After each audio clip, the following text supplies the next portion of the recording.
Welcome to Global Morning. The death toll from flooding. Most time our politicians just bring in policies too, for sure. Incidentally, we have several more stories. The legislature was carefully crafted to 22.2% inflation rate as of April this year. What does that say about where we are as a country? I think Nigeria has resorted to being resilient. Before you call the police station, before they even leave, they'll take permission from I don't think there's really anything on ground to improve. the struggle, the ASIS strike. The Minister of Education volunteered and said, give me 2 weeks. It was a lie. The president never gave me any deadline.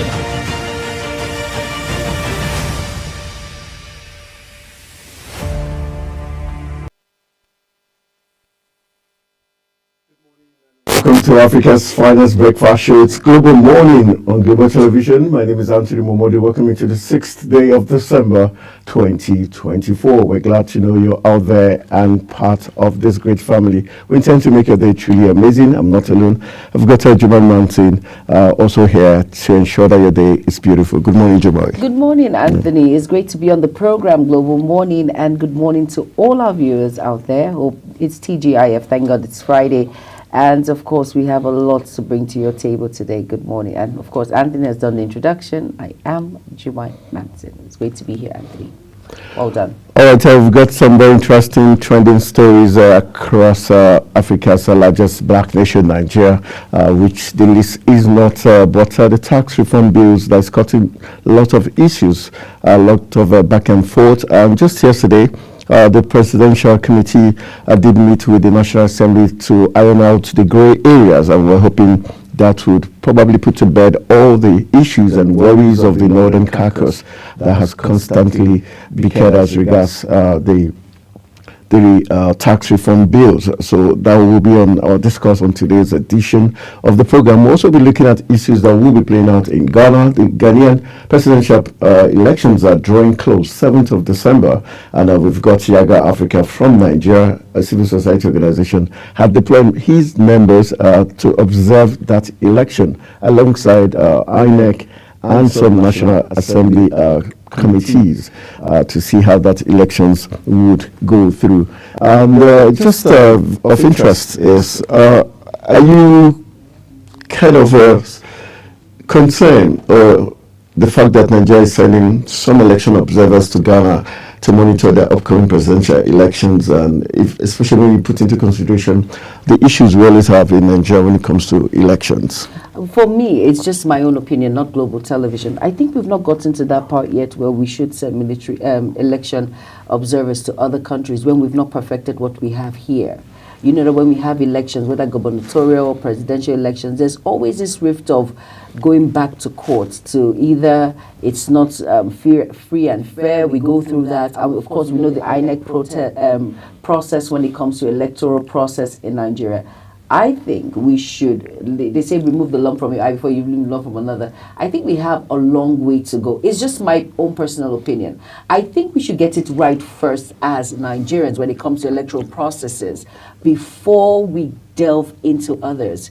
Even as observers, I think we should get it right first in our own country first. That's just my own basic opinion. Well, from my own standpoint, I think in as much as yes, I agree with you, but to an extent, probably if they go observe what happens in Ghana, that would, when they come back home, especially the National Assembly, the lawmakers that are going there, and also the INEC officials that are also going there, they could pick one or two things and probably have a change of mind when they return back to the country to say, okay, we are determined to get a smooth inclusive and very credible elections like we saw in Ghana, even though it's hard to agree, but I'm just being optimistic because they've gone to several elections in Liberia and others and still did not turn a new leaf when they came back. But we're hoping the needful will be done. But I did speak with a Ghanaian journalist some few months back. He did highlight the same troubles we have here, where we have the power of incumbency playing out, and we have the ruling party trying to suppress the opposition parties and all that, and also the electorates not having confidence in the electoral body to do the right thing. So I'll keep our fingers crossed and see what plays out across Ghana. December 7th is the day. We'll be looking at other issues. We're still having the back and forth of the tax reform bills. Yesterday we told you that the Presidential Committee met with the lawmakers to iron gray areas. Some people believe the presidency is beginning to agree or to play ball with the Northern Bloc by deciding for the Presidential Committee to meet with the lawmakers to iron out gray areas. But do you think that's what the president is doing, or he's just trying to just assuage the tension in the land? I think he's trying to sweep the tension in the land, because we all have to be at agreement, not at loggerheads. So it's better you hear from both sides so that we can come to a round table. They say we disagree to agree. So it's better, in order to move the country forward, we all have to be in agreement with whatever reforms or bills are being put in place. It has to favor the North, South, East, and West. We have to come to a conclusion in order for there to be unity and peace in what we always portray in the agenda. It's very important that everyone is carried along. I always revert back to the presidential speech. I always revert back because I like the fact that he says everyone will be carried along. So if the Northern Bloc, will I say, are not in conversant, or they are not aligned, or they are not happy with whatever bill is being passed, not being favorable to them, it will be a problem. Because the northern man doesn't understand that it has nothing to do with you when you're in the southern part of Nigeria. It only has to do with in the northern part, because that's where the reform is going to be carried out. So there's going to be issues. So it's better everyone comes together, comes to a round table, and we try to disagree and at the same point agree at the same time for it to be favorable to all. It's very important. So his move is right. All right, let's just give you a clue to what the Trade Union Congress, the TUC, said. That's before we run into what the papers are saying this morning.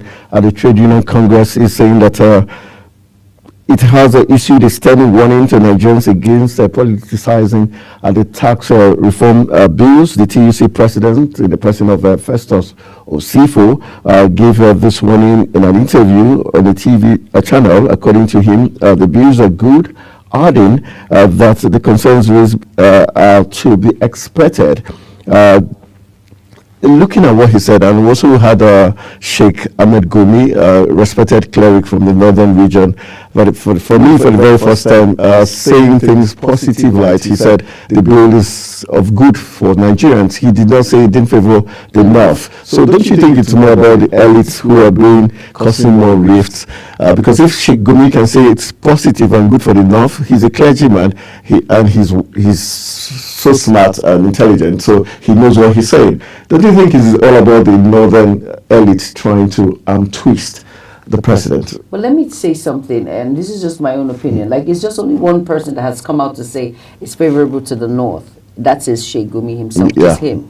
But all the northern leaders have come together to say no, it's not favorable. It's not favorable to the northern region of Nigeria. So it's just one against so many others. So I think if one or two people are saying the same thing, maybe if we look in depth, maybe it's just one or two or some of these, the bill that is being passed is not favorable to the North. But I like the fact that we're coming to a round table to discuss it again, just like what we mentioned at the beginning, that the president is trying to see how they can strike a balance. It's not just one person coming out and say it's favorable. It's just one out of 5 or 6 or 7. Okay, well, it's not just one, but I just that I mentioned him because of all the others, we can say he's from the religious angle. Has come out to speak out that we've heard, but we've known that northern leaders have said that this particular bill is not favorable to the North. We've heard that. And they are the ones that have come out outrightly to voice that out, and we've heard. And that is why we're talking about this today. And that is why we heard that the bill is not favorable to the northern region. So it's very important that we have to, let's see how well this plays out. But for me, I think we should have a round table to talk about it, for it to be favorable to all.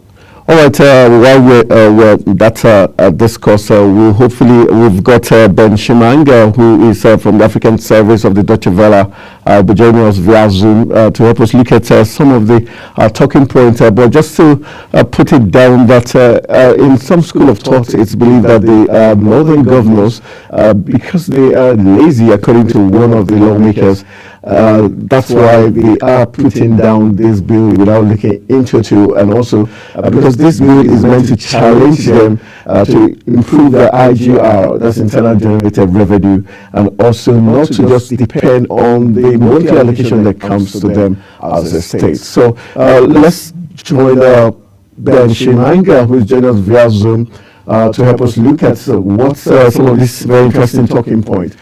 Good morning, Shimanga. Thank you for joining us on Global Morning.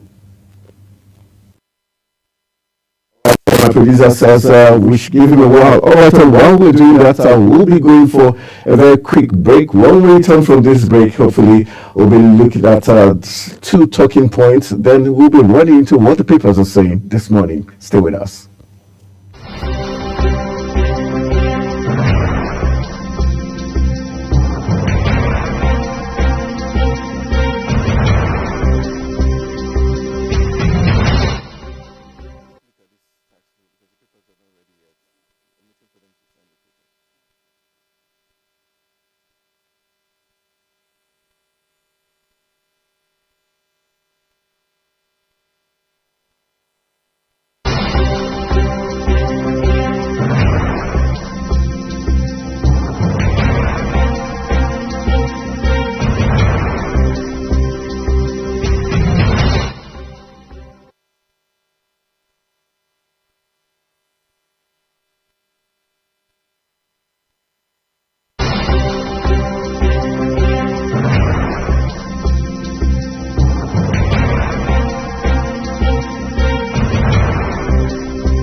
What's going on?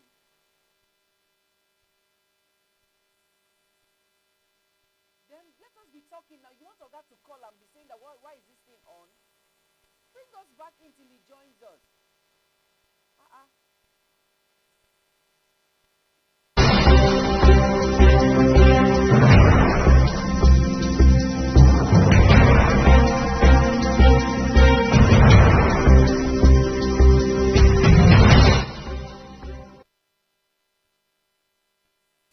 Right, welcome back from the break. You're watching Global Morning, and we are talking about the tax reform bills that's causing all shades of debate across the country. And like we already told you, the Presidential Delegation Committee met with the lawmakers, especially in the Northern Bloc yesterday, to iron out the grey areas.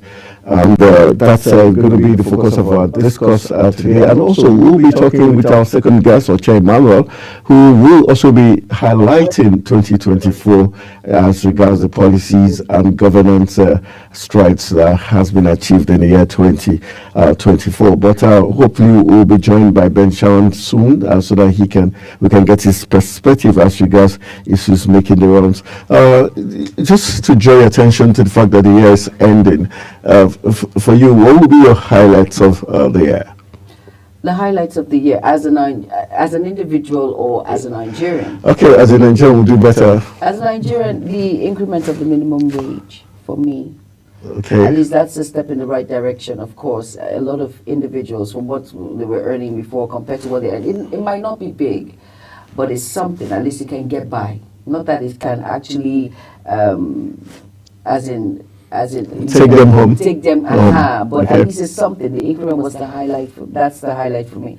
The minimum wage increment, and maybe that's it. And for the fact that there were palliatives that were given to the less, although people would tell you that who are the less privileged and how many of them got it. But at least that effort for me by this administration when it comes to Renewed Hope agenda, at least you have the masses at heart. Even if it hasn't gotten to where it should at this point, I will say that. But for the fact that that agenda is out there, it means you have the masses at heart. It might not be through the right channel or individuals doing the right thing when it comes to this chain of distribution.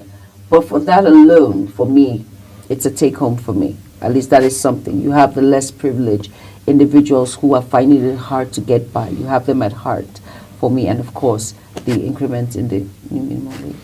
All right, I will keep to whatever is mom, right? Mine is so long. Really? It's going to take more than global morning to really tell. Lots of achievements on the personal and on Nigeria as a country. I think we saw a lot of issues in terms of our democracy. Yes, we in terms of the by-elections that went by. Yes, a lot of people say INEC has not done well, but to a great extent, you have to give them kudos. The fact that these elections were organized for the judiciary, seemed they have stepped down a little bit in terms of their interference in political matters. So, and for the government, yes, it started like house on fire. There were a lot of sticks on the federal government for removal of electricity tariff and all that, but it seems gradually Nigerians are coming to terms with what's playing out, and we hope there will be no further increase, rather there should be reduction. The coming of the Dangote refinery, the Port Harcourt refinery, I think those are the positives I think we had in 2024. Therefore, but for the sake of insecurity, I cannot say here or there. At times it looked like insecurity was going away. Then suddenly it just pops up again. Then we've got the fraud issue of the internet fraud, the cryptocurrency issues playing out, and so it's been a very eventful year. Hopefully, during our discuss proper, we'll be looking at those issues. All right, we cannot but also know that the issue of strike action that's taking place in the FCT caused some rift, and we're hoping the federal government, the FCT administration, will do the needful to quell whatever grievances the FCT workers have with the administration. And we must give kudos to the EFCC, even though they're not coming out completely clean as regards the 753 duplexes. Though one man is being fingered in terms of Godwin Emefiele, but he cannot do that all by himself. So I think more needs to be done by the anti-graft agency to get the job done. So I think I will go for another quick break. When we return, we'll be hitting the discuss button and look at what the papers are saying. Stay with us.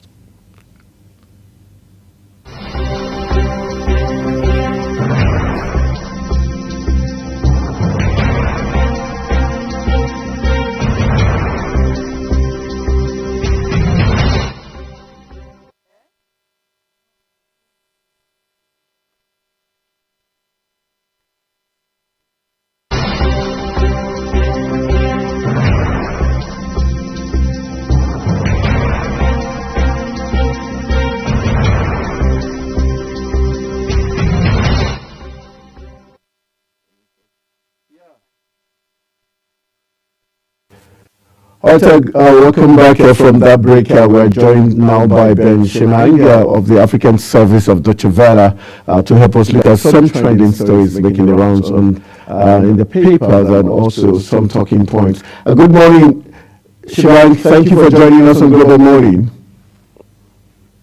Morning this morning. All right, let's. I think one of the key talking points has to do with the tax reforms still going on, the debate, and the fact that the Presidential Committee did meet with the lawmakers, specifically the Northern Bloc, as regards ironing the grey areas. For you, how important was this meeting? Do you think it's going to change everything as regards the content of the reform bill? It is very, very important that consultations are done. Usually in government circles, that is what is called government policy, public policy communication. We ought to have had a situation where government would have a kind of flown a kite. Look, we are about embarking on tax reform, having seen that the old order is injurious to the system, and therefore we need to change it. And changing it, therefore, we bring in a new policy. This is the crux of the matter. These are the contents, these are the pros, these are the cons, so that Nigerians are taken along. They will have to debate all of that, and having debated it, then government takes action. But if you do it by ambushing, it will boomerang as we have now. Right from when this debate, before even the debate started, why is it that it had to be a presidential kind of a bill, an executive bill? If it was good that a lawmaker somewhere was sponsored, you can even sponsor someone from Borno State to be the arrowhead of this bill. But when it came from the president, it sounded like it had to be imposed on the lawmakers, and the lawmakers will have to impose it on the president, on Nigerians, believing that, look, whoever opposes the bill is therefore opposing the president, and his chances of coming back will not be assured. And having done that, the North is feeling injured. If, for example, some states that practice Sharia, they don't believe in this beer thing, like Kano, but they farm the grains. Zamfara will farm the grains. In Kaduna, you farm the grains, or Katsina. You now pack them to go and make some beer in Southeast or in Lagos. And you now say, look, wherever this company is sited, that is where VAT will be paid. And so if the farmer is farming in the north, and you get the grains, take to the south, you make the breweries there, and VAT is being paid there. So what is the share of the north? That is where they are fearing, or they have the fears. If, for example, MTN, DSTV, the banks, their headquarters are in Lagos, for example, you collect VAT, and Lagos gets a very large chunk from that, and part of it is now sent to federal accounts, and again that is shared to all the 36 states and Abuja. Now you see that Lagos and Port Harcourt will have the largest share. So what really is left for the North or any other state? Like I saw somebody giving an example. He said, if you have MTN in Lagos as the headquarters, and you have 3 million lines in Imo State. Now, these people use the lines in Imo, but the VAT goes to Lagos because the headquarters of MTN is in Lagos. So what about, those who subscribe to DSTV? Maybe the headquarters is in Lagos, for example, and you have 5 million subscribers in Oyo State, and the VAT now goes to Lagos. How does the man in Ibadan, benefit via the VAT? So it's a controversial thing, as it is very, very controversial, and that is why it's good to hold consultations as it is going on, happening now. All right, Mr. Benchmark, I want to ask a question. For someone who is wondering, what is this all about? Now, how have the tax reforms impacted different economy in Nigeria? Yeah, you see, I usually cite some examples I saw those days. When Fashola, for example, was governor of Lagos State, by the time you're driving past some areas and you see a traffic jam or a holdup, you just see a construction going on by causing the holdup. Then you find a billboard. They said, "We are sorry for the inconveniences you are having now because of the gridlock. This is where your tax is being used." In other words, they're using this tax to construct the road. You can see how it is impacting effectively. If you have good roads and people are applying the roads freely, of course the economy will boom. People will go to work easily. Even ambulances will pass easily. But juxtapose that with what I was also seeing the days of Oshumole when he was governor. PDP was in power then, federal government, but he was of the opposition in Edo State. Now, where you have this same scenario of a gridlock, transport not flow, roads not flowing, what do you find there? It was we are sorry. This is a federal road, different goals, different interpretation of everything. So taxes are supposed to be plowed back into the system. If you collect taxes, you use them effectively.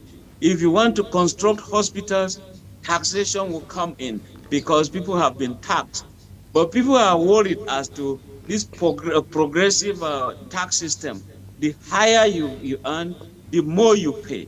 True. How many of these very highbrow people pay taxes compared with what you call pay as you earn? Before you are even paid, salaries, the taxes have been already taken from your salary. So you find out that the average worker pays tax religiously because even although not out of his own making, is taken from source. If ordinarily they said, take your salary, now go voluntarily and pay tax, people will not pay because we are actually seriously talking, not good taxpayers. All right, let's look at, you made mention of the fact that because this bill came from the presidency, that's why it's getting so much opposition. Do you think there was something sinister about the presidency as to why it's been forced down? And why is it taking that it's meant not to favor a certain region? Because we've had in the past where certain policies didn't favor the people of the Southeast. And nobody has raised this so much debate and made attempts to also ensure that the people of the Southeast felt, welcomed. So why is there seeming, disparity in terms of this national issue? Yeah, you see, it depends on who has the key to a car, who has started the car, who is revving the engine.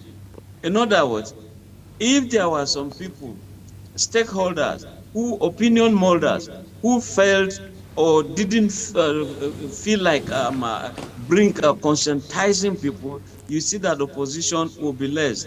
But recall that when we were talking of derivation, onshore, offshore dichotomy, True. It was so hot, very hot, those days of Obasanjo. And of course, the South was so vehement. The oil was coming from their area, and therefore, they will need some special incentives. Outside that, you could also see that the amnesty thing came on board because the oil is also from there. You could also see that militancy was high. Now, how do you pacify them? How do you cool down frayed nerves?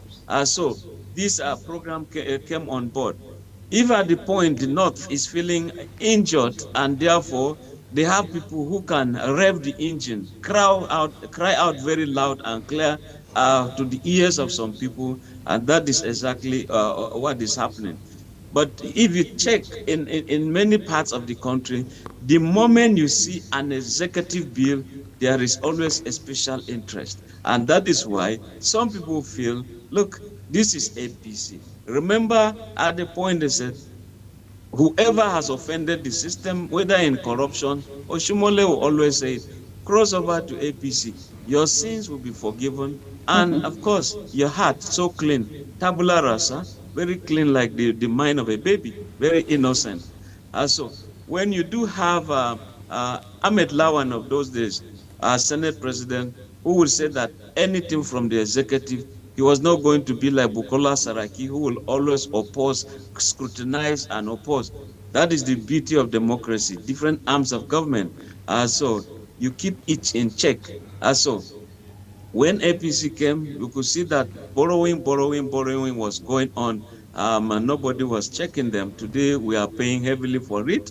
Now we also have Godswill Obod Akpabio, who is also towing the line of the executive.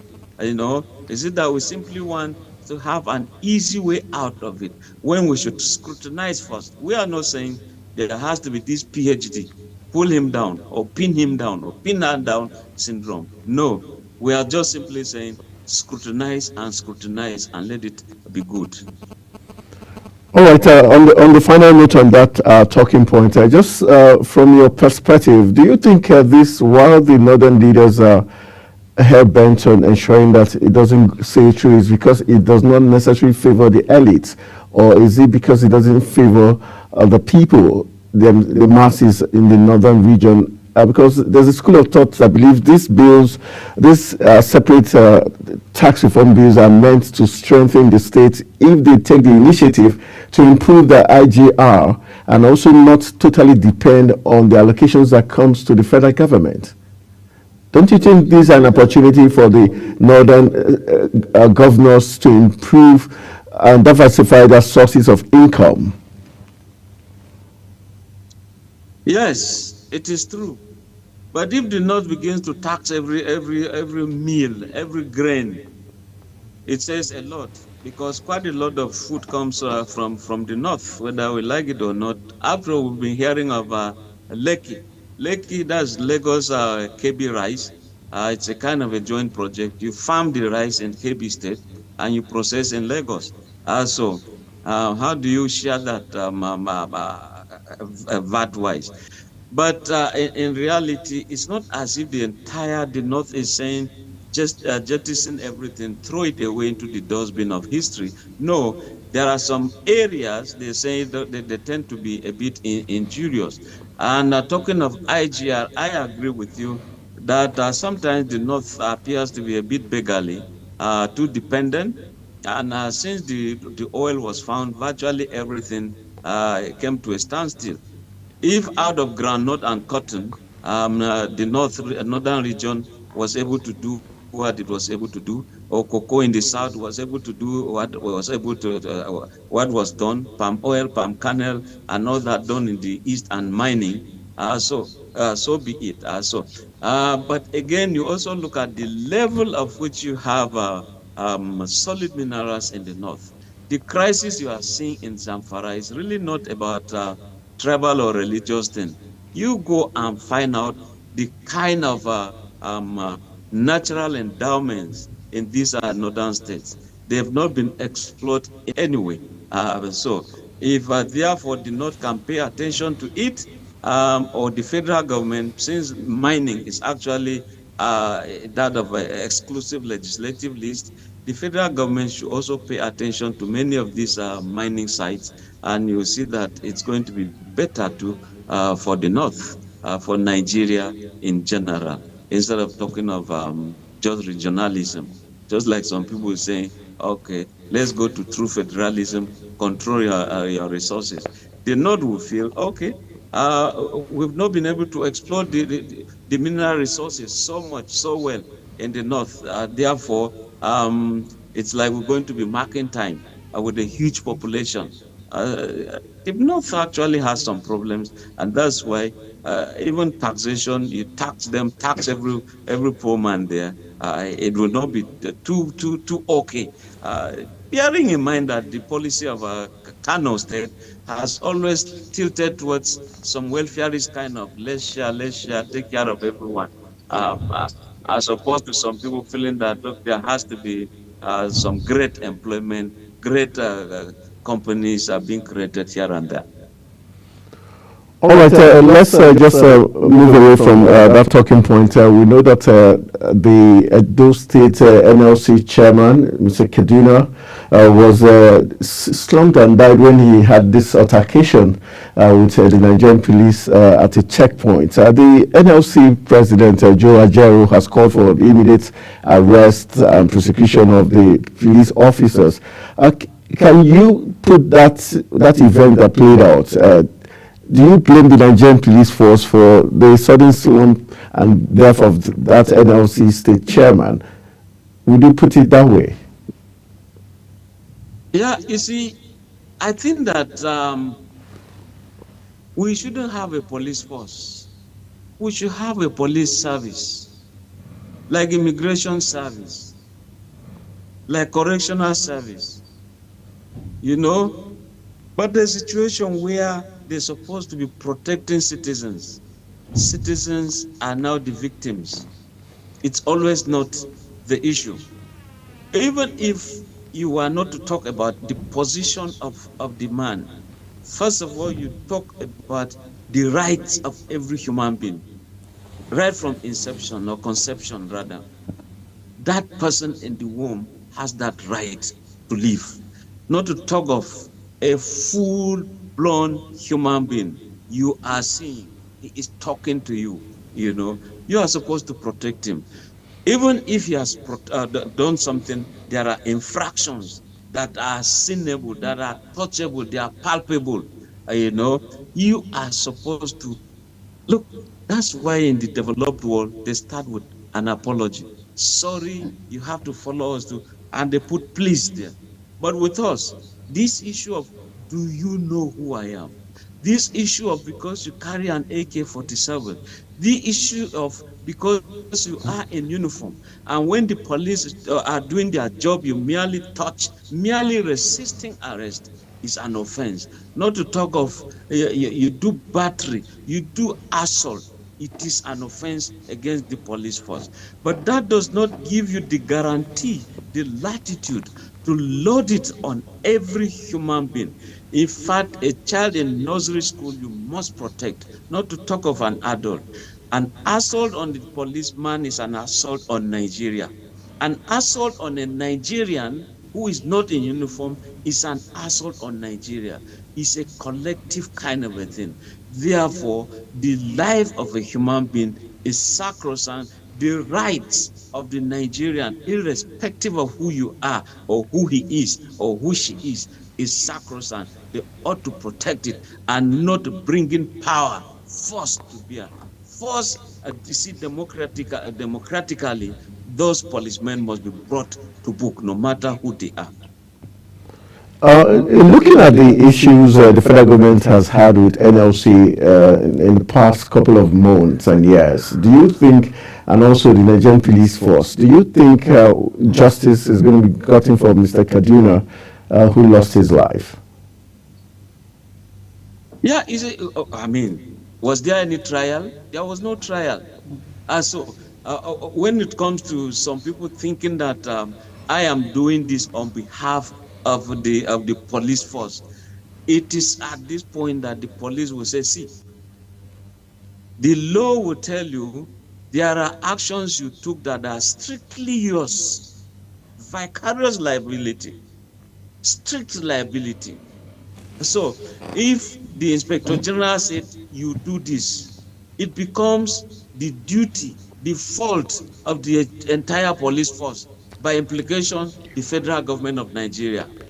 But if the police, the law didn't say do this, and you felt you should just take action by your own thinking, they are strictly your responsibility, and you bear them. So a situation where you see either injuries or someone is being killed, I mean, the law itself has to take its course.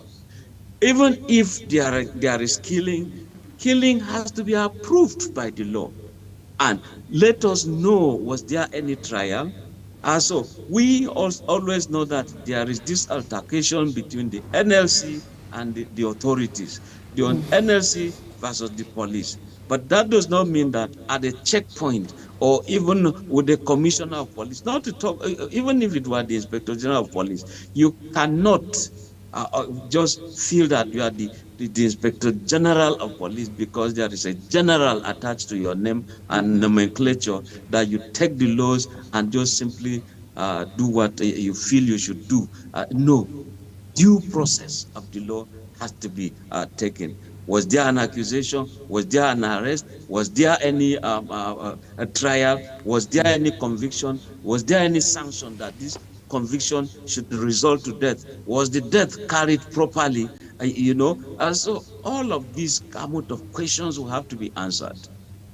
Mr. Benchimad, just to add to what you've said, do you think some of these issues we have with these security agents, especially the police, is because they're not properly trained when it comes to approach, when it comes to weaponry and all of that? Do you think the police force has a lot to do in that area? Because we keep hearing fracas when it comes to citizens, police, and all of these things encompass. Let me share this a small experience.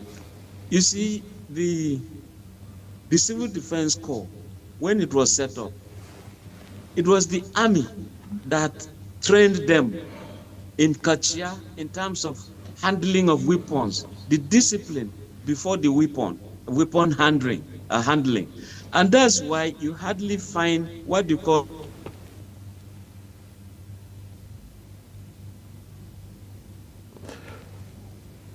this accidental discharge with the police. Also, there has to be that discipline when it comes to handling of weapons. I see that soldiers easily call their AK-47. They call them girlfriends. In other words, they are not supposed to be. You're supposed to be gentle to a girlfriend, so to speak. In the same way, the soldiers will feel you are supposed to be gentle to your rifle. It is your friend. It is something you ought to, protect and use where it is legally allowed. But in the case of the police, even at checkpoint, little altercation, somebody is threatening, you turn the nozzle to an innocent person. There has to be discipline when it comes to weapons handling. And when you when you call the AK-47 or whatever gun you're handling, the nozzle is either going to face the sky or it faces down. But a situation where it faces a human being passing, it is a very serious matter. At a checkpoint, the nozzle is supposed to be facing the ground. Should there be any accidental discharge, it shoots the ground. Should there be accidental discharge, it goes far off into the sky. But a situation where some people would just aim at someone's face, aim at someone's chest or stomach, at the checkpoint, it's not wanted. It is not a professional way of handling the gun. All right, on the final note on that matter, do you think a compensation should be the best way to go as a way to resolve this impasse between the police and Mr. Kaduna and the NLC? Do you think a strict compensation should do the trick? There is this thing they say, ubi jus, ubi meridion. It's a legal terminology that where there is always a wrong, there's always some reparations, So in as much as that wrong has been committed, then there has to be a right in order to correct it. There has to be compensation fully. Even when life is lost, there has to be a compensation to the family, that is the victim. And that's today we're talking of victimology. You study the life of a victim and how do they feel when things of this nature happen. If you don't give them justice and you now see the person who committed that wrong moving the streets freely, enjoying life, of course, the society will be frustrated. And that is why we always talk of the justice for the victim, justice for the perpetrator, justice for society, so that everyone will live in peace. All right, before we let you go, we know that just yesterday we had Grace Ike emerge as the new NUJ leader now, to say the least. How do you perceive her tenure to be? And after 43 years, we're getting a woman leading the park for the first time. What are your expectations? Yeah, you see, we've been having, the women are coming up very hot. The Wella is there, very fine. And after we used to have Golda Meir in Israel, very fine. We used to have Margaret Thatcher, Britain, very fine. Now we have Suluhu in Tanzania. We have a new president in Botswana. We have, and that's female. We've had Lynn Salif in Liberia, and in Senegal, Mrs. Gbagbo is coming up very hot. It's good that the women also be at the front burner. So I just simply say congratulations. But again, sometimes the women will not like themselves. They always this infighting. But I think that it should be a thing of the past. So we should be talking about maybe the Beijing Declaration, Beijing Affirmation. Look at Rwanda. The women, there are more women in parliament. In terms of the executives, they are more in power. They believe that they have that sukkah, that milk of human kindness. And that's why when you look at the symbol of justice, it's always that woman who covers her face with the sword and the scale. She always deliver justice, irrespective of whose God, cow is God, and the justice will be seen to be done. So congratulations to the new boss of the. All right. On the lighter note, you made mention of the justice woman, Liz being a woman. Is that to say the men don't give justice? On the lighter note. Yeah, you see, that's why it's always said they have the weaker sex. And you see, is that not a decoy?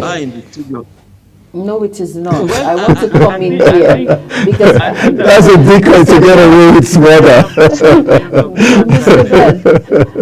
You practically said it all. Okay. Oh boy.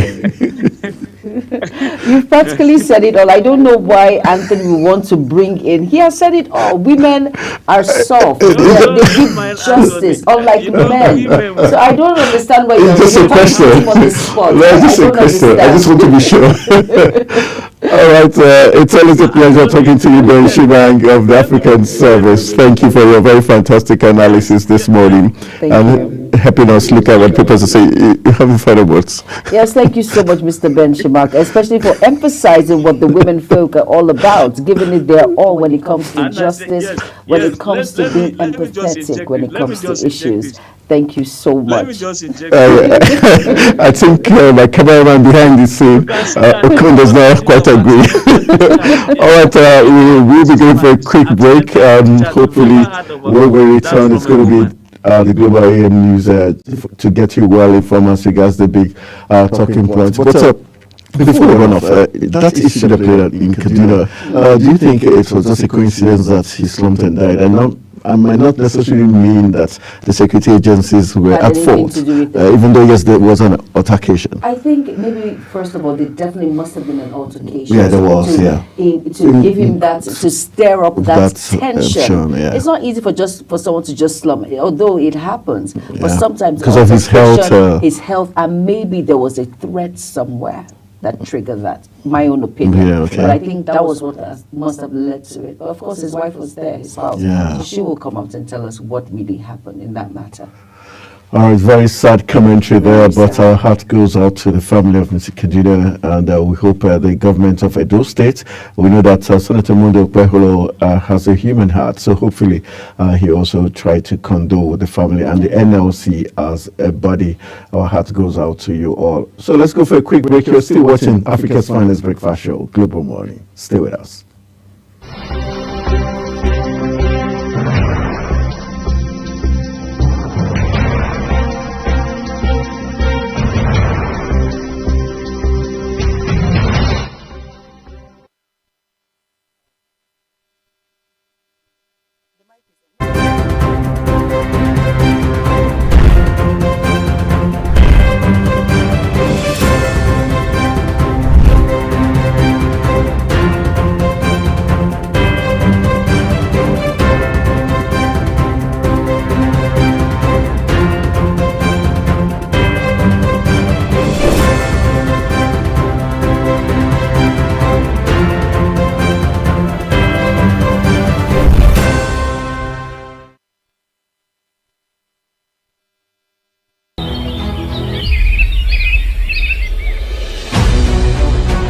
Global Morning is your top morning show here on Global Television. We bring you fresh news updates daily while delving into a variety of current affairs and topics. Global Morning aims to deliver newspaper review, latest news with experts on key global issues. And at the same time, keeping you well informed about important events, both national and internationals. Global Morning serves as a valuable source of information, helping viewers like you start your day well informed. Stay connected from Mondays to Sundays to a wide range of the latest news making rounds on Global Morning. We're on the road to protest. The president meets all of our demands.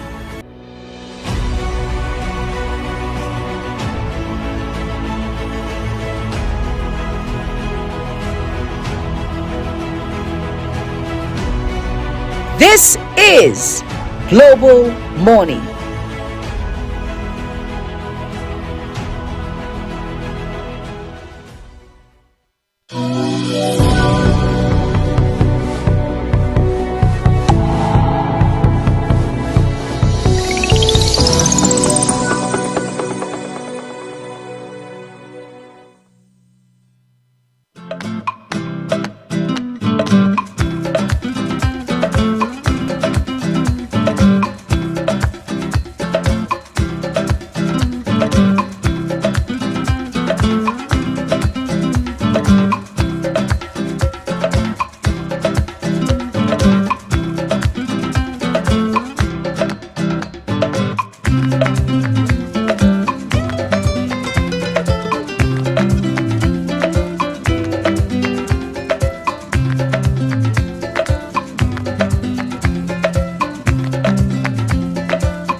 morning show here on Global Television. We bring you fresh news updates daily while delving into a variety of current affairs and topics.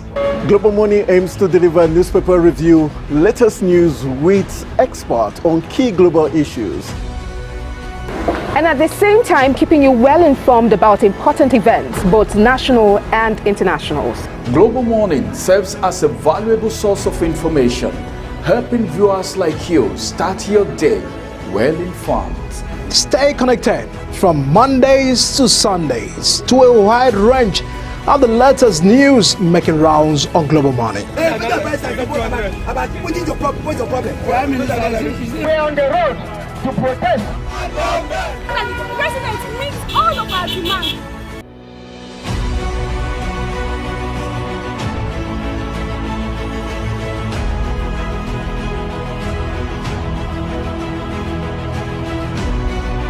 This is Global Morning.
World to AM News on Global Television. Coming to you live from the nation's capital, Abuja, I am Jumai Manson. Now, a quick reminder that Global Television is on DSTV channel 365 and free to air on Nicomsat. Now the news in full. Vice President Kashim Shettima has called for an education system capable of addressing modern challenges. The Vice President made the call during the opening plenary of the African Student Leaders General Assembly and Ordinary Congress in Abuja. The Vice President, who was represented by the Personal Assistant to President Bola Tinubu on Domestic Northeast Mahmoud Mohammed, urged African students to embrace the realities of the continent while striving for global excellence. Amid growing controversy over the proposed tax reform bill, Governor Hope Uzodinma has called for informed dialogue rather than baseless criticisms. Speaking to Government House correspondents in Owerri, Imo State capital, the governor urged critics to thoroughly review the bill and provide specific recommendations for improvement. Well, my understanding of the bill is that many of us who are criticizing the bill have not even taken time to go through the bill, to understand the merits or otherwise of the bill that has been presented. I would therefore want to call on all of us to take time and study the bill and identify those areas that think that are not are desirable to enable us to criticize it. I have occasions where people complain of multiple taxations. I've had occasions where people complain of the presence of many agencies at different locations collecting taxes. One thing I have seen that this bill intends to achieve is to have a harmonized position where different types of taxes can be paid through a single window. For me, it is an advanced method of collecting taxes all over the world. If there are some of the taxes anybody thinks that is not going to go down well with the public, let us understand which of those taxes, and then we will reason together and then find a solution. The governor stressed that tax reforms are crucial for international development and economic sustainability.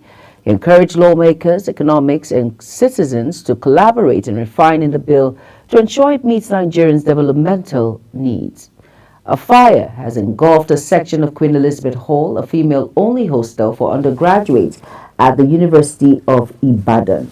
The incident occurred in the early hours of Thursday.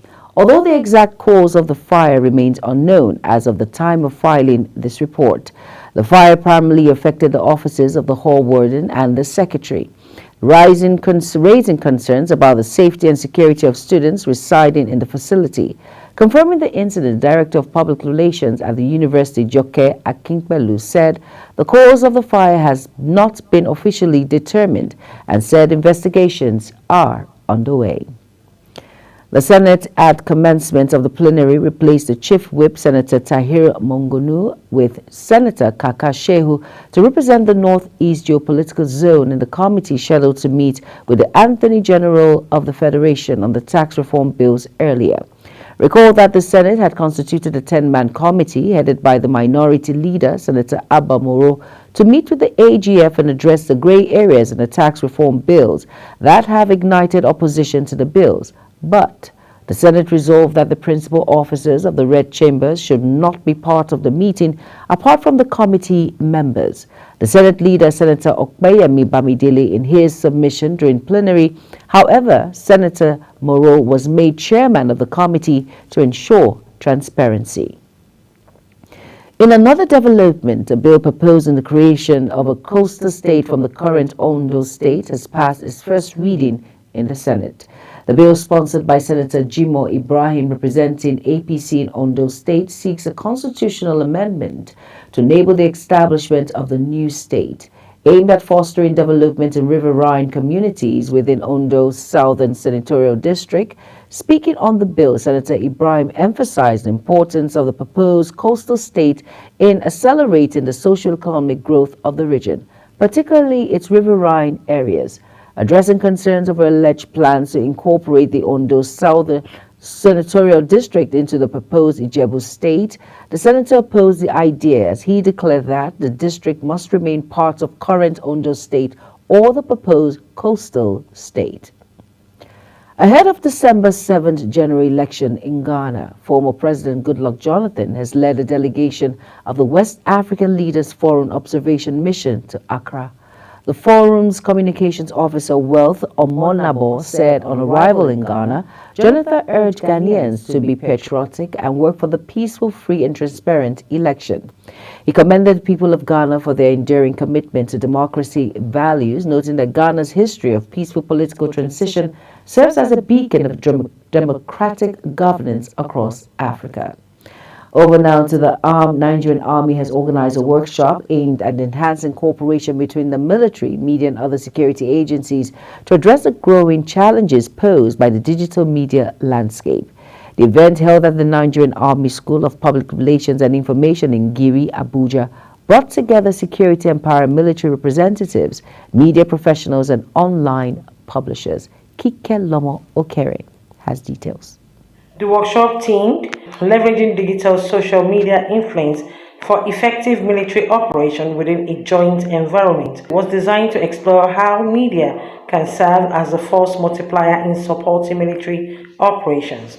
The acting chief of Army Staff, Lieutenant General Olufemi Oluyede, who was represented by the Chief of Civil Military Affairs, Major General Nosakare Ubu, emphasized the media's pivotal role in supporting the Army's constitutional duties in promoting the national security. He commended the media for their roles in reporting the Army's achievements and reinforcing the need to combat fake news to foster public confidence in the military. The media shapes not only the public perception, opinion, and narratives, but also influences and galvanizes public support, which is a vital variable for operational successes.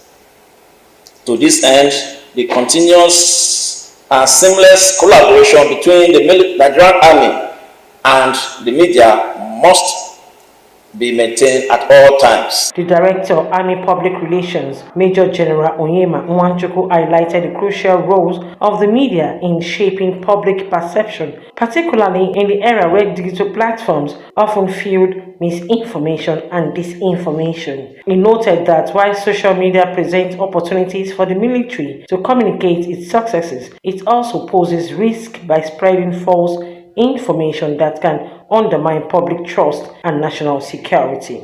Ladies and gentlemen, is also organized as part of efforts by the Nigerian Army to further enhance the existing relationship amongst stakeholders in information management, the Nigerian Army and the public in the interest of national security and nation building.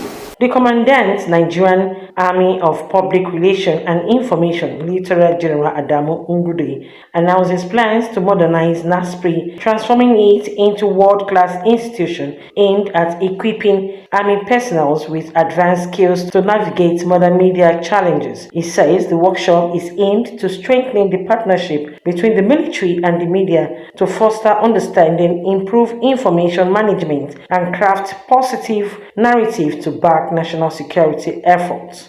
It is high time we realize that in modern warfare, the media plays a pivotal role for any successful military operations. This is because the media space has become the ultimate decider of who wins or loses the war.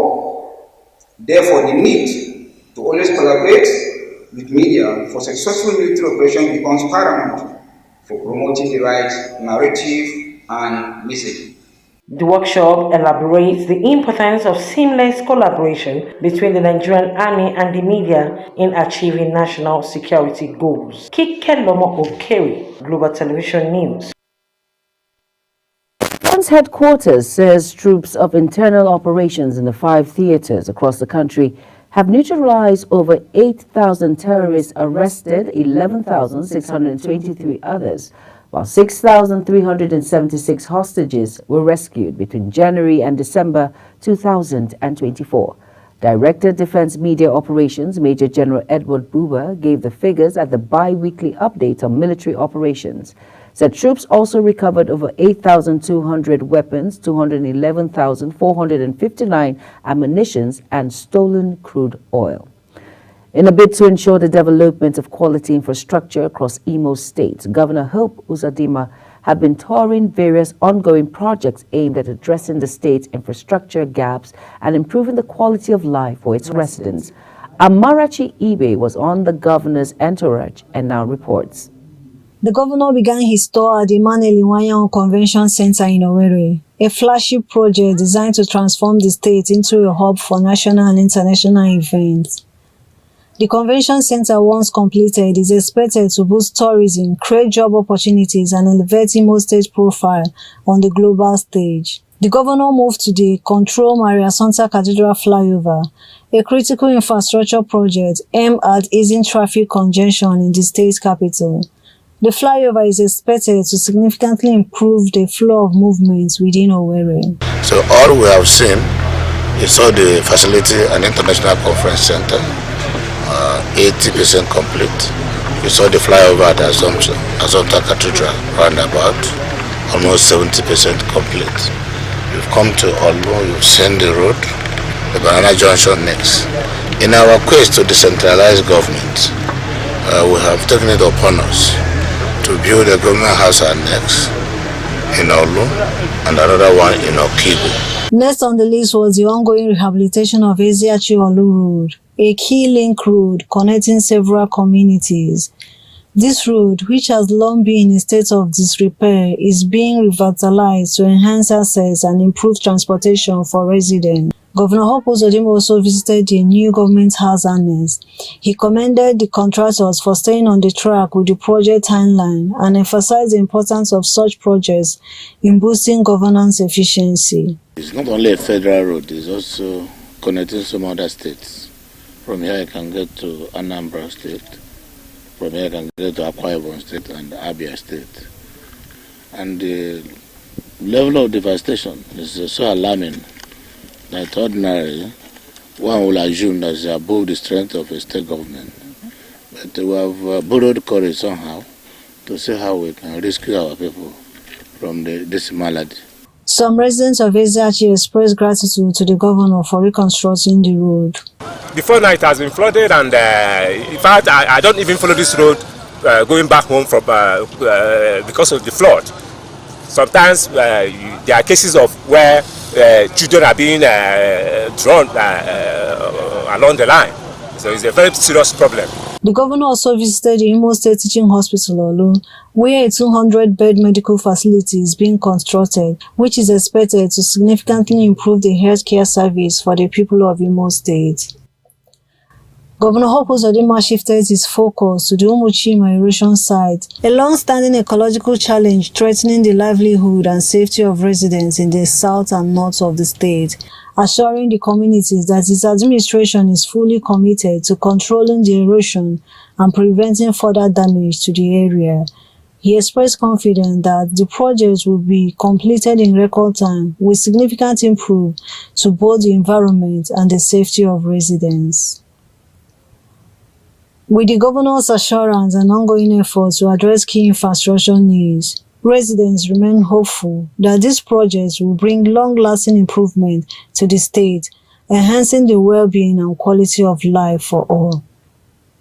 From Owerri, Amarachi Ibe, reporting for Global TV News. Trade Union Congress, TUC, has cautioned state governments against announcing a minimum wage that is not negotiated with organized labor at the state level. President of Congress Festus Osifo stated this in Abuja while speaking at the end of the National Executive Council meeting of the central labor body. He explained that minimum wage is not a standalone wage structure, but also the consequential adjustment of wages that involves other categories of workers. The Congress boss, who lamented the industrial dispute over wages in Cross River and Zamfara State, urged the two states to be responsive to the welfare of its workers. Over now to Edo State Police Command has ordered an investigation into the circumstances that led to the death of a former chief chairman of the Nigerian Labour Congress, NLC, Comrade Kaduna Agbebodin, at a police checkpoint in Benin City. The command spokesman SP Moses Yamo said the State Commissioner of Police Umaru Ozigi gave the order while commiserating with the widow, family and friends of the deceased over the loss and prayed for the repose of his soul. Reports say that he was driving with his spouse on Monday in Benin City when the police stopped him and demanded his vehicle particulars, which he provided. But a discrepancy in the heated argument, as the police were said to have accused him of driving a stolen vehicle. The situation, according to reports, degenerated into arguments that later became infuriated, allegedly slumped on the spot. The trial of the immediate past governor of Kwara State, Abdul Fatai Ahmed, and his finance commissioner, Abdemole Bamu, has been arraigned before Justice Mahmood Adil Ghaffar of the Kwara State High Court in Ilorin over alleged stealing and mismanagement of public funds to the tune of 5.78 billion naira. Now, the governor and his finance commissioner were among others accused of having conspired to steal money meant for payment of salaries of teachers working with the Kwara State Universal Basic Education Board. However, the duo pleaded not guilty and were subsequently admitted to bail, and the case was adjourned for trial. At the resumed hearing on Wednesday, the EFCC presented its first witness, Abubakar Hassan, an Assistant Director of Finance, Universal Basic Education Commission, who told the court that the Kwara State government misappropriated about 5 billion naira meant to execute projects at primary and junior secondary schools between 2013 and 2015, when Abdul Fattah Ahmed held sway as governor. Justice Abdul Ghaffar adjourned further hearing in the case till February 17, 2025. The European Union has called on the ministries, departments, and agencies of the federal government to commit to the full implementation of the provisions of the National Disability Act. The call was made by Gatar Magnot, EU's ambassador designate to Nigeria and ECOWAS, during a national dialogue held in Abuja to mark this year's International Day of Persons with Disabilities. The EU ambassador, who was represented by Ruben Alba Al-Galeri, held head of the Governance, Security and Migration section at the EU delegation to Nigeria and ECOWAS, emphasized that while the Act outlines comprehensive policies and practices to accommodate and empower persons with disabilities, fostering an inclusive environment that values diversity and promotes social equality, its impact remains null without effective implementation. The Economic Community of West African States, ECOWAS Court of Justice, has ordered the federal government of Nigeria to compensate Oluwatimileyin Adebayo with the sum of 5 million naira for the violation of his rights to freedom from torture.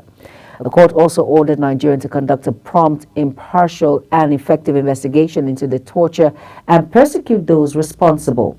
Adebayo, in a suit, accused some police officers from Ogun State of subjecting him to severe physical abuse, including beating him with the handle of an axe and tying his limbs with chains to a pole.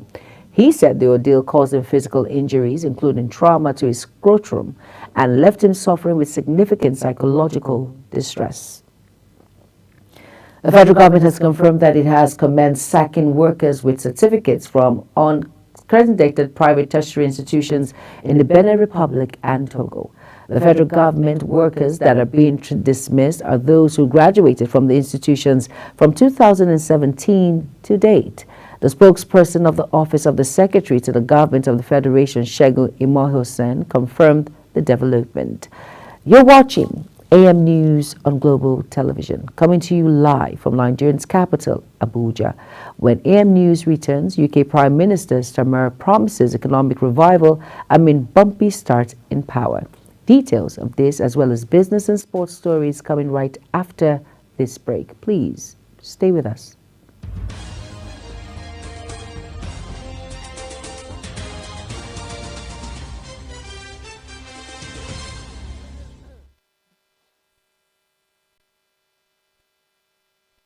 You're welcome back, and if you're just tuning in, this is AM News on Global Television. Thank you for staying with us. On our business desk, the Senate has stated that deliberations on the tax reform bills have neither been suspended nor withdrawn, affirming its commitment to the advancement then. During plenary, Senate President Godswill Akpabio said the upper chamber remains focused on its mandate to represent Nigerians' interests. Akpabio further reiterated that the Senate will not be intimidated by external pressure amid the euphoria surrounding the bill. Pension fund administrators have channeled 13.6 trillion naira into government securities, marking a 16% on-year surge, according to the latest data from the National Pension Commission, PENCOM, for October 2024. The milestone reinforces the dominance of government securities in Nigeria's pension industry, accounting for a significant portion of the total asset under management. The report revealed that the value of the total AUM increased by 3% month-on-month and 22% to 21.9 trillion naira as at end of October 2024. In terms of asset composition, the dynamics of the asset mix for pension AUM remained relatively unchanged, with the majority of pension holding concentrated in government securities. UK Prime Minister Keir Starmer has unveiled ambitious and credible plans to reform housing, boost police numbers, and fix a lane health service in a de facto relaunch of his government after a bumpy first 5 months in power. The Labour leader laid out 6 targets to take the country forward on which voters can judge his administration, seeking to move on from several unpopular decisions that have overshadowed his pledging premiership. Sharma noted that the plan for change includes missions to make our country strong, missions to make working people better off, missions this government will deliver.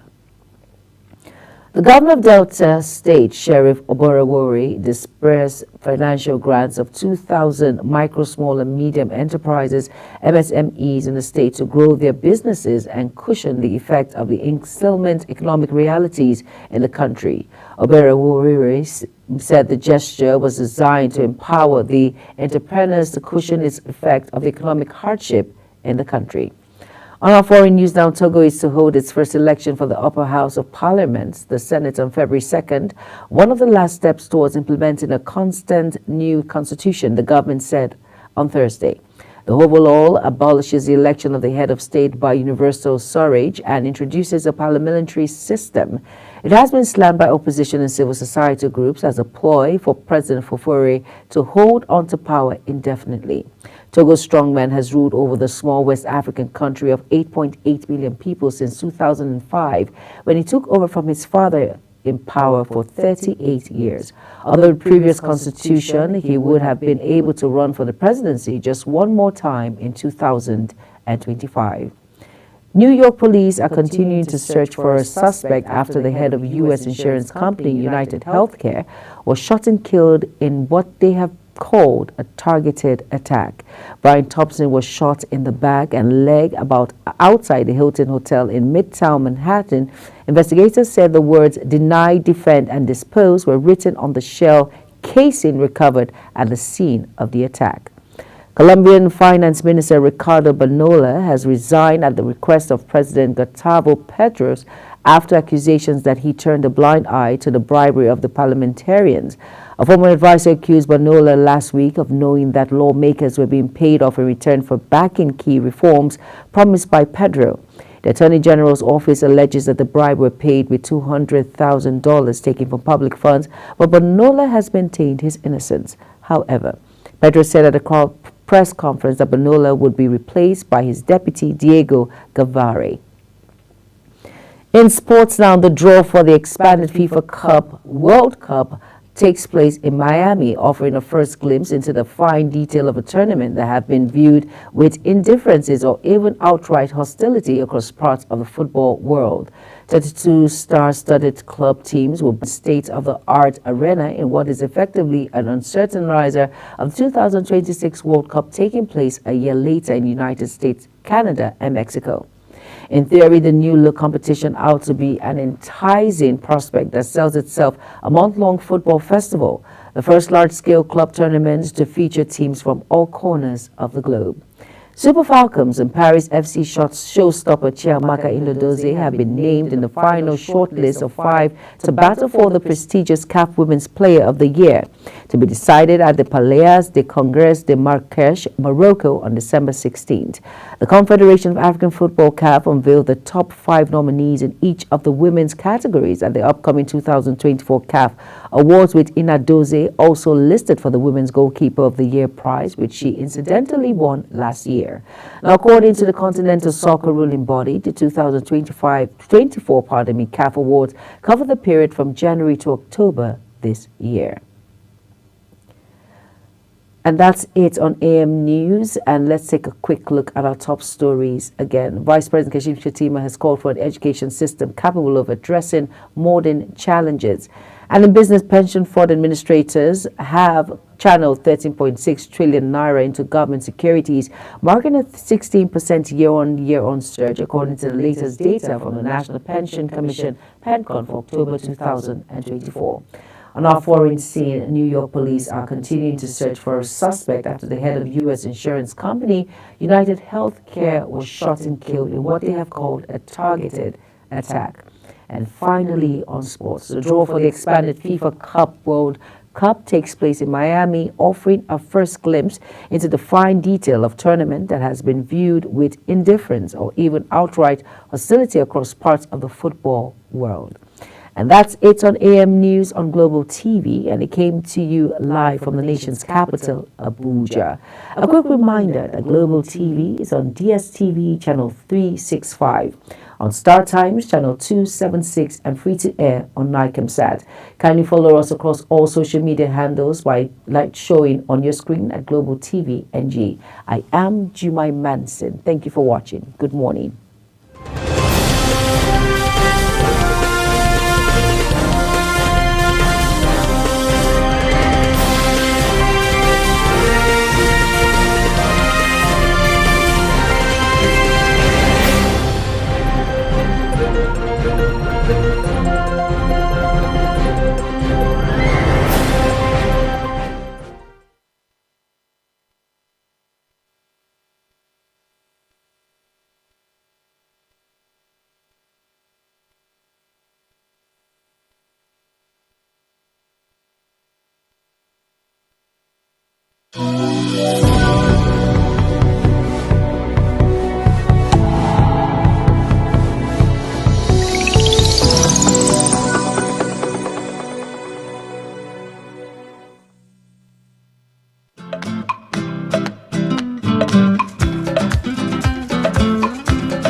Global Morning is your top morning show here on Global Television.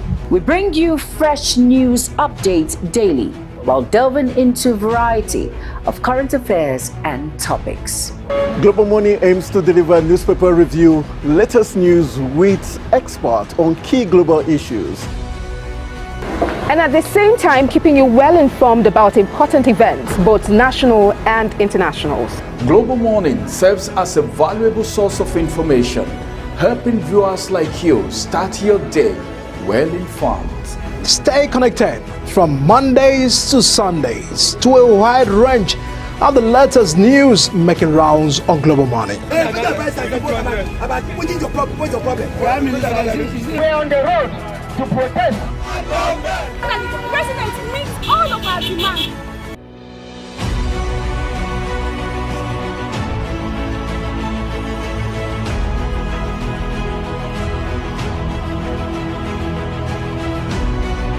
This is Global Morning.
interesting talking point. We're looking at we're at the end of the year 2024, so we're looking at the year 2024 in retrospect and looking at what the highlights of the year is for Nigerians and you as an individual, as a citizen of this great country. What are the highlights of the year for you? For me, Jumananti have already given us just one of the two highlights. Just one. You mentioned just one. No, I gave two highlights. Which of them? I said minimum wage and of course the renewed hope. You keep doing that because you always want to dominate. It's just one. No, it's not. I said this present administration has done a lot when it comes to helping the less privileged palliatives that we're giving out. I still remember. It looks like you benefited a lot from these palliatives. Okay, now I understand. No, I know because you mentioned it a like lot of people. No, it might not have. Because you know some people rebag some. Okay, just trying to unwind and share. Okay, but for me, I think the highlight has been the issue of the unrest in terms of the protests, national hunger protests. I thought it made a very loud noise as regards what Nigerians were going through and probably called the government to notice the fact that Nigerians were going through a lot. Then the fact that the federal government also did try to respond also was a highlight for me. Then also the U.S. elections for me was key because I didn't see Donald Trump making it. First of all, the prosecution he was going through, I thought he was done and dusted, but he came back really strong, beat Kamala Harris to it. Then the October 7 issue in terms of the Gaza crisis was also one of the highlights, but it's still a highlight because the war is still not ending, and also the Russia-Ukraine invasion is still ongoing. Russia didn't overrun Ukraine like he thought it would. And at the same time, it's very ironic that the NATO that has caused this fight is finding it difficult to now really accept Ukraine into its fold. So it's something very interesting. Then, of course, if you cannot forget our dear African country, Equatorial Guinea, was in the news for the wrong reasons. And so it did shape 2024. And also, we're looking at these tax reforms. Is it going to make or break the unity of the 6 geopolitical zones? And we've got another highlight is Simon Ekpa's arrest. Even though he wasn't extradited back to Nigeria, but it probably would make him have a rethink. And also, it's also helping the cause of IPOB because now Nnamdi Kanu is speaking with lots of hope. And the recent, ambassadors that were appointed, it was a strategic move by the government trying to ease the tension in the land. So these and other issues did make 2024 quite interesting. But we're supposed to be talking to a lawyer who's an activist, Emmanuel Ocha, who will also be telling us his own, point of view as per highlight. But on the global scene, which of them was key for you? Of course, the Trump victory for me, the global. But I thought you were behind Kamala Harris, the female presidential candidate. No, for as much as she's a female, I get all the support. But it's just for me, now that it's all out there, I've always wanted Trump. That's the truth. That's my own opinion. I don't know about others, but for me, I've always wanted Trump to win the presidential election in America. Because I feel that he has more weight when it comes to all of this. As long as you mentioned the allegations surrounding him, you think that he will run into his shell. But he came out on fire. Even with the assassination attempt, two of them. On fire, like he came out on fire. We spoke about it on Global Morning, talking about the assassination attempt and all of those allegations surrounding Donald Trump. But he did not give up because he knows that he has a people at heart. So kudos to him. All right, we've got Ocha Emmanuel, who's a lawyer activist, in between, joining us via Zoom to look at highlighted 2024 from his own perspective. Good morning, Ocha Emmanuel. Thank you for joining us on Global Morning. Good morning, presenters, and what a great morning. And thank you, Nigeria. Okay. All right, we'd like you to just give us a head start as regards for you, probably 3 or 4 highlights of the year 2024. Yeah, thank you for the privilege. Usually when people tend to look at the year for Nigeria as a country and under the leadership of President Tinubu, Ahmed Bola Tinubu, the country has staggered to survive. In terms of our economic situation, the president started on a very ambitious economic policy, first of all, by announcing that subsidy was gone, and he came up with the Petroleum Industry Act, which was intended to attract investors into the country, and then the removal of subsidy, which was intended to save more money for infrastructural development. Unfortunately, that decision alone has cost Nigeria more pain, more agony than what they expected to get in President Tinubu's administration. Everything went haywire, prices skyrocketed. The government has no policy on ground before they removal of subsidy. There was no improved transport system.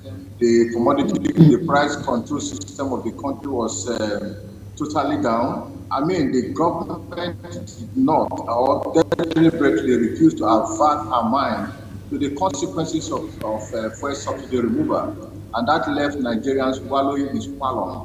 And so many Nigerians, the notion of this jackpot syndrome became more prominent, and the suffering in many societies of the country increased, and so many persons have to run from the country. And the suffering still persists. In fact, there is more suffering, languishing in the country now than it has ever been in the history of this country. The president couldn't manage the removal of the first subsidy. He also came up with some very ambitious infrastructural improvements. The Lagos-Calabar Coastal Highway, which, of course, would have been a beautiful dream, but the planning was poor. You also agree with me that that has been suspended. In terms of our forex, the Naira had a free fall. It was jumping like an horse from one very small distance to a very big distance. So it was not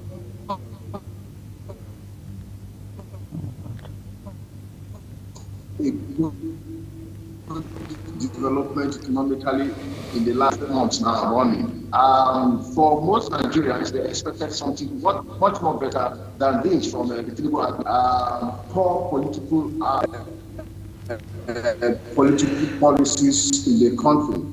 In terms of our judiciary, they have not lived up to their biddings because we have... All right, Ocha Emmanuel, I think you have to hold on. Let's go for a quick break. When we return from the break, I will continue this conversation.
is your top morning show here on Global Television.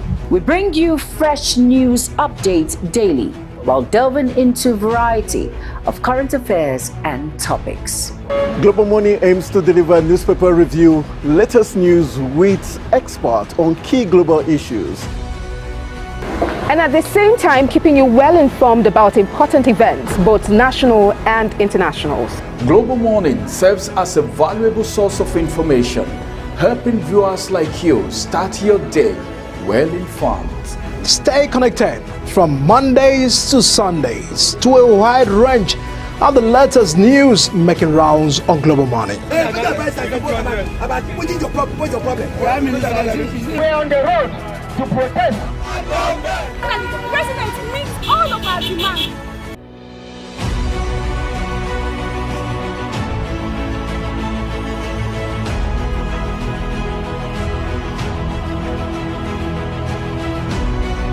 This is Global Morning.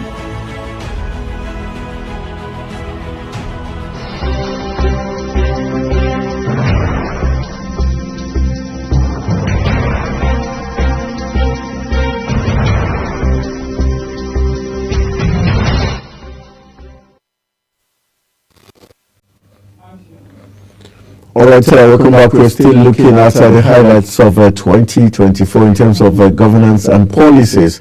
That's what we're focusing on this morning. And we've got a chairman who has been helping us look at issues of 2024. He mentioned some key issues. Yes, he did. And a lot of key issues. He mentioned the high cost of food. He mentioned the high cost of electricity tariff. He mentioned the high rate of Japa syndrome. A lot of health workers and, of course, Nigerians have decided to Japa, leaving the country because they feel they have there's a better source of livelihood abroad than what we find here in Nigeria because of the economy, the harsh economic reality which we face at this point. Those have been highlights. And talking about protests here and there and all of that, Nigerians are becoming awakening to the issues, making rounds at about this point. It's just unfortunate that some of these highlights really cause some issues in the country.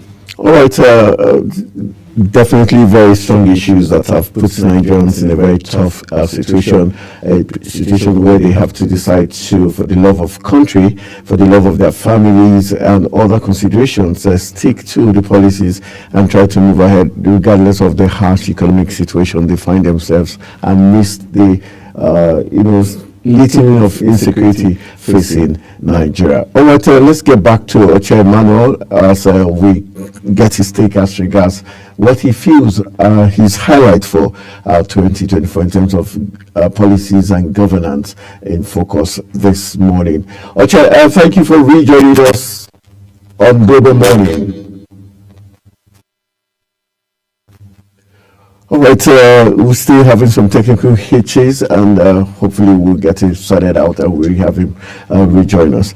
All right, even in the sporting arena, we had some very interesting issues. The last Olympics in Paris wasn't one of the best Nigeria has had. In fact, it's rated as one of the worst because it barely came back with even a spoon as a medal.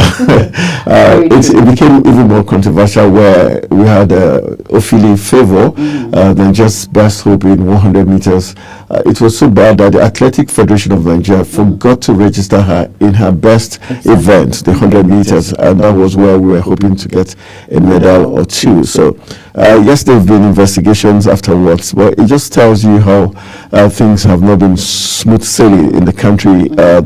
Like they say, once the head is faulty, everything else seems a little bit shaky. But it just tells you that aside the economic situation in the sporting arena, Nigeria's 2024 hasn't been brilliant because even in the World Cup qualifiers, currently Nigeria's lagging behind. There's a possibility we might not go to the 2026 World Cup, and we know what football means to Nigerians. Then, in terms of insecurity, also something of importance for the year 2024. Again, we witness another chief of army staff dying while in power.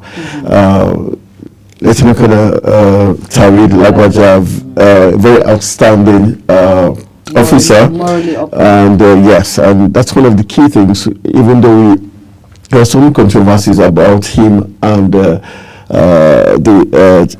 other service chiefs in terms of issues of welfare of the army officers. There were some stories flying around that certain monies that should go to the officers didn't get there. Some very interesting talking point. And it's even when he died, the family did raise some slight concerns as regards his death, and so it means it's a very sad commentary, and it makes one want to wonder: is there something really sinister happening as regards the insecurity ravaging the country? The fact that there seem to not be complete synergy amongst all these service chiefs and the security agencies in the country. Look, talking about the late Lieutenant General Tariq Lagbaja, I would tell you for free, all of these are just speculations and accusations. But the truth is, he had officers and men at heart. He did a lot when it comes to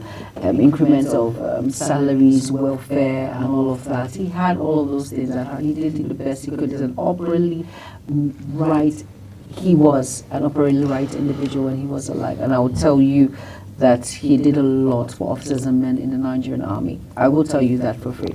Unfortunately, he lost his life. God knows best, I would say. But at the same time, we look at the good in which he has done and we sway away all of these speculations in which we hear concerning him. Well, even the speculations weren't against him, per se. It was with the other higher authorities who didn't want to go his route. His route he was being so upright. It meant there were certain leakages which they benefited from, which he had blocked. And so when he died, the controversy even popped up to say, was it because this man, like they say, good people don't last long? Was it why the direction things went? So we'll leave the rest, like you said, for the heavenly people to decide. But that's some of the highlights for 2024. And talking about the highlights of 2024, we've not had it as bad as what when it comes to fuel. You know how it was, the prices going up and down. Now we thought it was a joke when we were buying fuel at the rate of 8,000. 800. And then it got now 1,000 plus now. When we heard that rumor, we thought it was a joke, but now that is where we find ourselves. Those are one of the highlights in 2024, which we'll be delving into. Of course, the harsh economy which we find ourselves with an amount that you wonder, did they steal from you? What is this? And that is the reality in which we found ourselves. I think our guest, the Chair Emmanuel, has joined us now, so he can give us more highlights on the policy of governance of 2024. Hello, Mr. Chair Emmanuel, are you here with us now? I'm here with you. All right. Good morning. Thank you for joining back. So I think you've got barely 15 minutes, so give us a wrap-up of the highlights of 2024. Probably take your top three. Let's hear you out. Yes, in terms of the petroleum sector, the president has not gotten it right. He has tried to struggle to bring in policies that have not been properly implemented. He came up with a very ambitious policy in that sector, beginning from the Petroleum Industry Act, and then the removal of the subsidy itself. The president removed the subsidy without thinking about the implication of that removal. It's like putting the cat before the horse. And so the removal of subsidy has resulted in excruciating economic pains in the heart of Nigeria, resulting in the full-blown effect of Japa syndrome in Nigeria. If you recall, recently when President Trump was made to give a State of the Nation address recently about a week or so ago, he said he was to clamp down on which simply means that fed up with the inflow of Nigerian professionals because of the hard economic situation in the country. And so, for you to remove such a subsidy, you would have taken care of our transport system, you would have taken care of the food commodity, the prices of the commodity in the market, you would have taken care of our education, the security, and so on. He failed totally in that aspect, despite the ambitious policy. In our security, it has been neither here nor there. Only recently, we now have an outbreak of another terrorist gang called the Lakurawa, and they have taken serious grip of some of the communities in the north. Recently, we were told about the bomb blast in Sokoto and Katsina State, and the Lakurawa has claimed that they are responsible for that bomb blast. So, in terms of security, it hasn't been fair at all to Nigerians. Looking at the judiciary, it is the worst in the history of this country, because we now have a situation where the judiciary, which is my primary constituency, by the way, seems not to be living up to its bidding. Others' judgments are given according to how the demeanor of the judges in the courts are, and it shouldn't be so. I mean, judgment should be given in accordance with precedent, style decency, and others from court-of-court jurisdictions ought to be respected by themselves, except the one coming from the superior court. But what we have seen, particularly what is coming out of Rivers State and some other areas, have been a cause for worry, because it is gradually, the judiciary is gradually losing its hope as losing its philosophy as they go for the common man. Now, if you look at the infrastructure, he came up with the ambitious Lagos-Calabar Coastal Highway. How he intended to fund that coastal highway was not properly discussed, and within months he came up with them to cancel that. So the president's administration has been 1 foot forward, 5 backward. It hasn't been a very good administration for most Nigerians, and it has left very, very big pain and regret in the minds of many Nigerians. But as we step into 2025, we are hopeful that the government will listen to the cry of the people. Nigerians have come out to protest against tax reforms. The president is not listening. This is the president who was on the street protesting against other government. And other government listened to him and many other Nigerians where they protested. In the situation at the moment, the president does not listen to the Nigerians when they protest.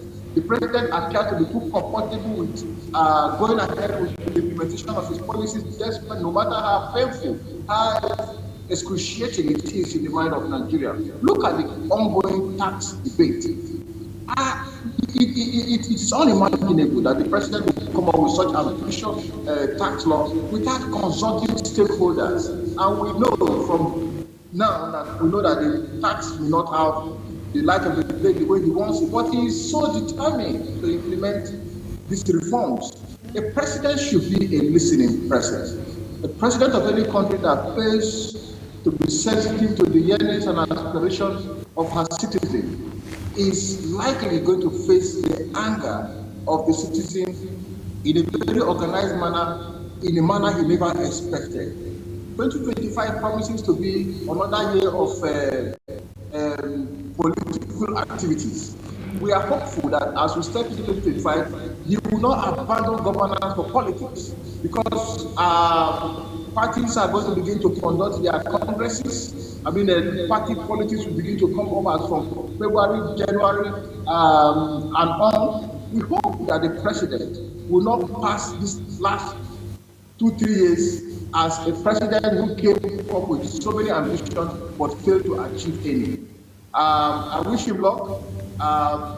We pray that the country will see greener lights and there will be more progress in our lifetime. But no matter how we look at it, we think that we have done much more poorly than we expected in the annals of this history under the watch of President Ahmed Bola Tinubu. All right, on the global scene, what will be your 3 highlights on the global scene? After giving us your highlights on the global scene, we would like to deal on the judiciary specifically, especially with the recent surge of good is coming from the FCT Minister, Mr. Wike, in terms of buildings, housing for judges and lawyers. Do you think this is another strategic move to hold on, have a strong grip on the judiciary, so that in the coming days, months, and years heading to 2027, they would do his bidding? On the international scene, most remarkable are the war between Ukraine and Russia and the United States presidential elections. These two situations have attempted to shape the policies of the world in a manner that many countries appear to be taking a cue from whichever policy the American will turn out that will suit them. For many, their expectation was for Kamala Harris to win.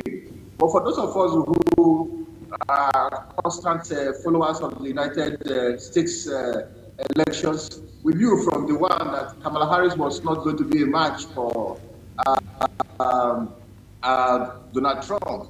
Donald Trump came in with heavy war chest, with strong policies, with good political background, and took advantage of the Biden-Kamala Harris administration. And then Kamala didn't help matters with the kind of policies that she churned out in the week to her elections about allowing free sex marriage and all of those things.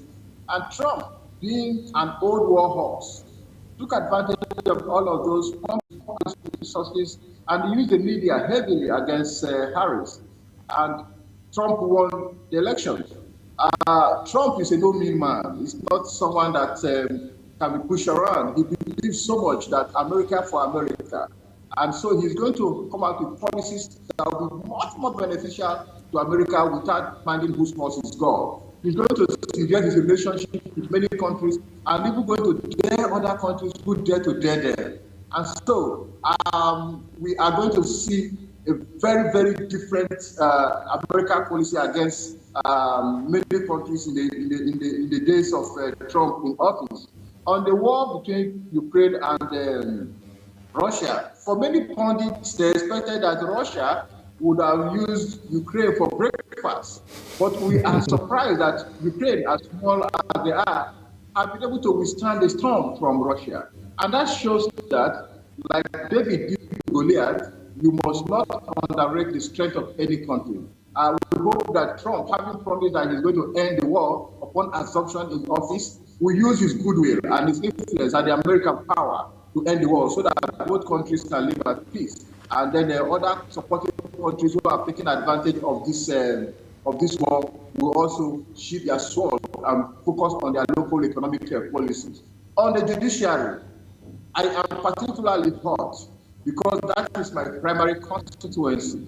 I expected the president and, of course, Wike to have thought very deeply before embarking on the ambitious construction of houses for our judges. You know, he who pays the piper, they say, dictates the tune. It is on the strength of that the judiciary had canvassed very strongly for their independence. This independence have come in a manner that is still shrouded in misconceptions and controversy.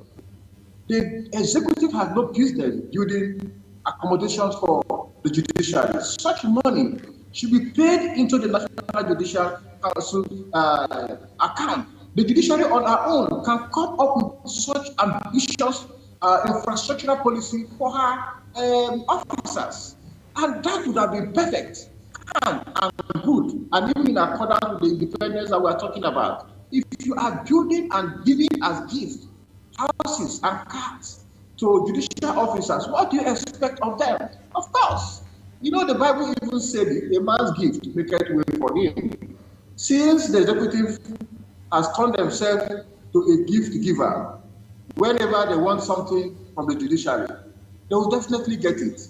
And so we are concerned that Wike, who should have known this even more, is the arrowhead of this project. He ought not to have had anything to do with that project.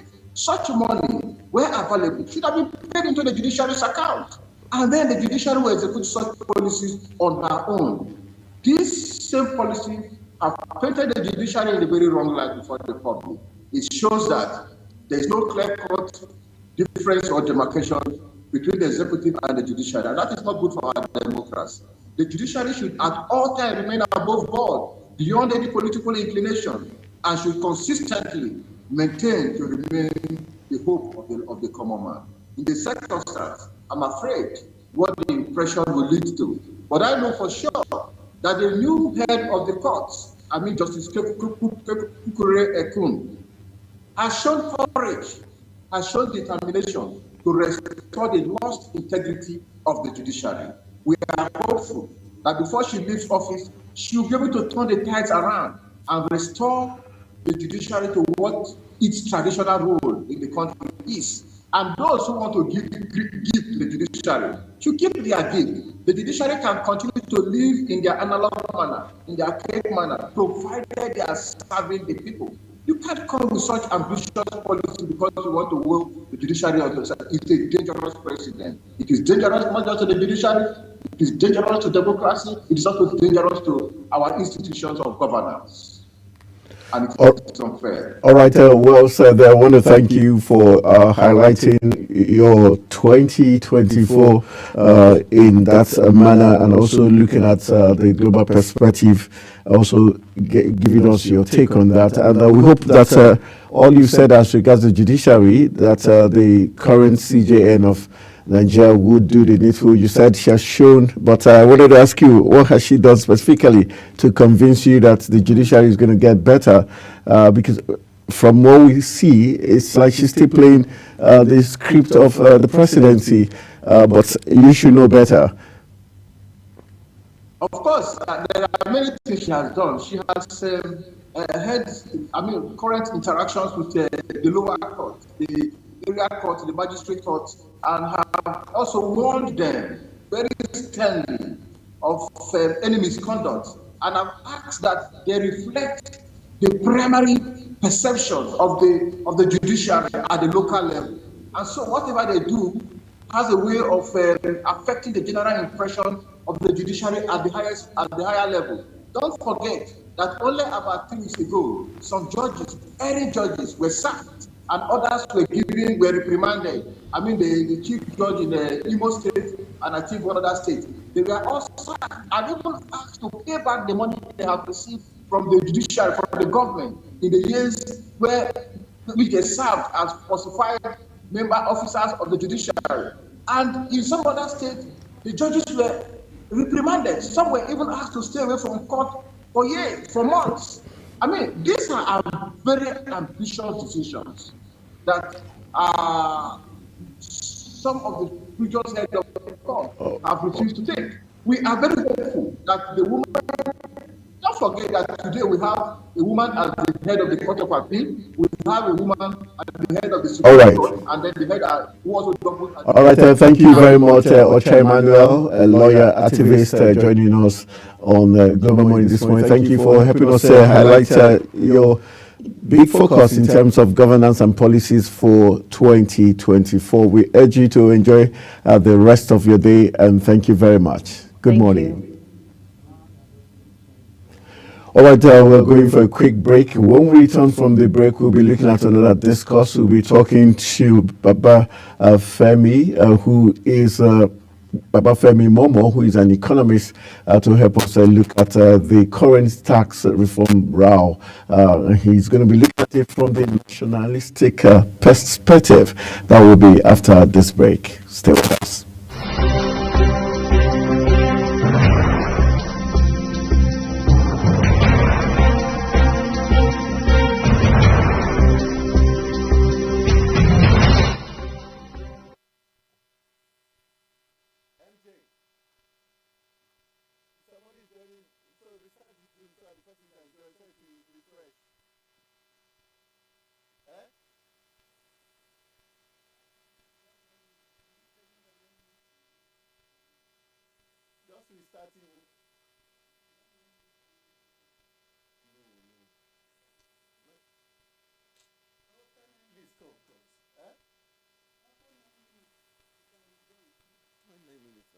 we didn't use everything.